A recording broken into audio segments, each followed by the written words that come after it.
Assalamualaikum warahmatullahi wabarakatuh. Perkenalkan, nama saya Nabilah Nur Aziza dari kelas Agri Bisnis Mangan 3A dengan NPM 24753018. Di sini saya dan teman-teman saya akan menjelaskan tentang analisis struktur permintaan agregat dan kebijakan pertumbuhan ekonomi di Indonesia tahun 2024. Latar belakangnya itu, perekonomian di Indonesia pada tahun 2024 itu tumbuh sebesar 5,12%, di mana dengan kontribusi utamanya dari konsumsi rumah tangga. Nah, jadi kontribusi utama dari pertumbuhan ekonomi Indonesia tahun 2024 itu dari konsumsi rumah tangga, seperti pembelian bahan baku rumah tangga dan lain-lain. Ada juga dari investasi dan ekspor neto. Permintaan agregat biasanya menjelaskan total pengeluaran masyarakat dalam perekonomian. Analisis struktur permintaan agregat ini penting untuk menilai efektivitas kebijakan fiskal dan moneter. Konsep permintaan agregat sendiri, yang pertama tentunya berfungsi untuk menjelaskan bagaimana total permintaan dalam perekonomian itu berinteraksi dengan total penawaran. Permintaan agregat atau agregat demand yaitu total pengeluaran pada berbagai tingkat harga. Komponen dari permintaan agregat ini ada konsumsi rumah tangga, biasanya simbolnya itu C. Lalu ada investasi dengan simbol I, lalu G dengan simbol pengeluaran pemerintah, dan ekspor impor dengan simbol X dan M. Hubungan keseimbangan ekonomi yaitu total pengeluaran sama dengan total pendapatan nasional.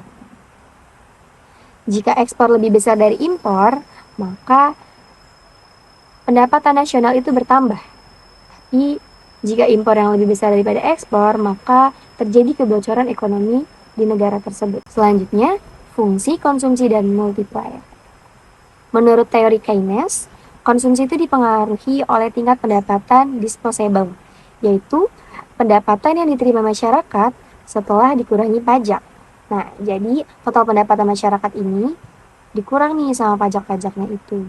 Itu namanya pendapatan disposable. Hubungan ini dijelaskan melalui fungsi konsumsi dengan rumusnya dari teori Keynes, C sama dengan A plus BYD. Nah, A sendiri itu adalah konsumsi otonom.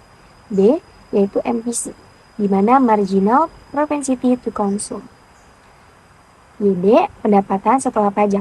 Kalau YD ini Y dikurang T, jadi pendapatan mereka dikurangi sama pajak. Nah, itu. Selanjutnya ada konsep multiplier atau pengganda. Konsep ini menjelaskan bagaimana perubahan salah satu komponen permintaan agregat. Misalnya, konsumsi, investasi, atau pengeluaran. Nah, pemerintah juga dapat menyebabkan perubahan yang lebih besar terhadap pendapatan nasional.